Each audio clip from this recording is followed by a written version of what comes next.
o que é desidrose e como tratá-la. Me acompanhe nesse vídeo.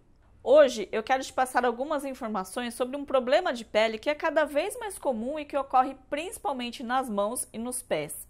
Estou falando da desidrose.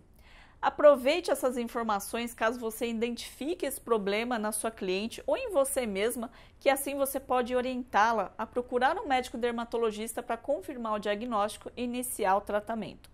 A desidrose, também conhecida como eczema desidrótico, é uma condição da pele na qual bolhas muito pequenininhas e cheias de líquido elas aparecem nas palmas das mãos e nas laterais também dos dedos. As solas dos pés também podem ser afetadas. As bolhas elas ocorrem na desidrose, geralmente essas bolhas elas duram cerca de 3 semanas e causam bastante coceira, uma coceira muito intensa.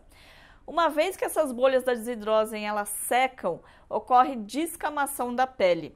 As bolhas geralmente se repetem em alguns ciclos e às vezes antes que a sua pele se cure completamente das bolhas anteriores, já reaparecem as bolhas novas. O tratamento para a desidrose, na maioria das vezes, inclui cremes ou pomadas que são aplicadas na pele afetada. Em casos graves, seu médico pode sugerir comprimidos de corticosteroides, como prednisona, ou ainda injeções. Agora eu vou falar um pouquinho a respeito dos sintomas. As bolhas são geralmente pequenas, aproximadamente a largura de uma ponta de caneta Bic, por exemplo, e elas ficam agrupadas em cachos. Em casos mais graves, as pequenas bolhas podem se fundir e formar bolhas maiores. A pele afetada pela desidrose pode ser dolorosa e com muita coceira irritante. Quando as bolhas secam e se desprendem, o que ocorre em cerca de aproximadamente 3 semanas, a pele do local pode ficar bem vermelha e bastante irritada e sensível. A desidrose tende a ocorrer regularmente por meses ou às vezes anos. Agora eu te pergunto, quando você precisa marcar uma consulta médica? Quando ocorrer uma erupção nas mãos ou nos pés que não desaparece sozinha, e aí é preciso agendar uma consulta para ter certeza do diagnóstico da desidrose. Agora eu vou te falar a respeito das causas. A causa da desidrose, infelizmente, ela ainda é desconhecida. Pode estar associada a algum distúrbio cutâneo, denominado dermatite atópica, bem como algumas condições alérgicas ou outras.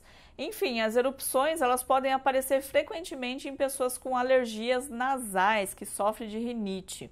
E os fatores de risco para a desidrose incluem os seguintes: a desidrose ela parece ser mais comum em momentos de estresse emocional ou algum tipo de estresse físico, exposição a certos metais, que esses incluem cobalto e níquel, geralmente em algum ambiente industrial, quando a pessoa lida com esse tipo de material, e a pele fica bem sensível. As pessoas que desenvolvem uma erupção cutânea após o contato com substâncias irritantes têm muito mais probabilidade de apresentar desidrose.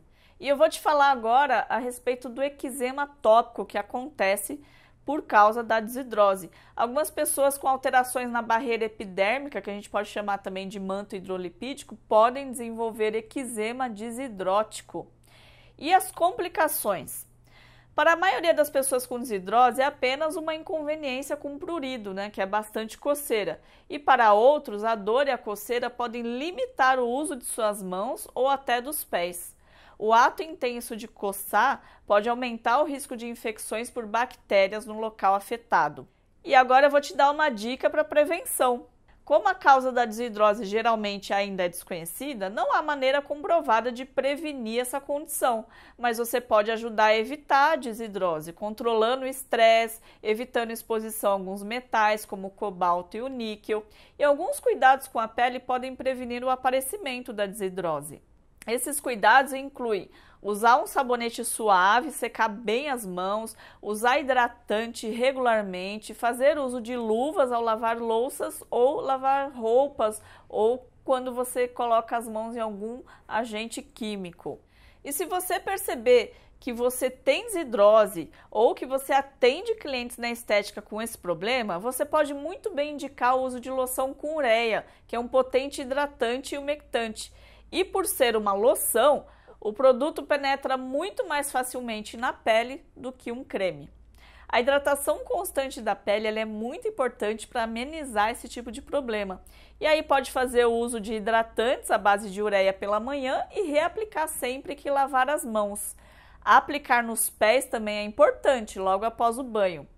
Pode aplicar uma pomada do estilo Diprogenta ou com betametasona, que é a base de corticoide e combate as inflamações. Essa aplicação ela deve ser à noite nas mãos e nos pés com uso de meias para proteção.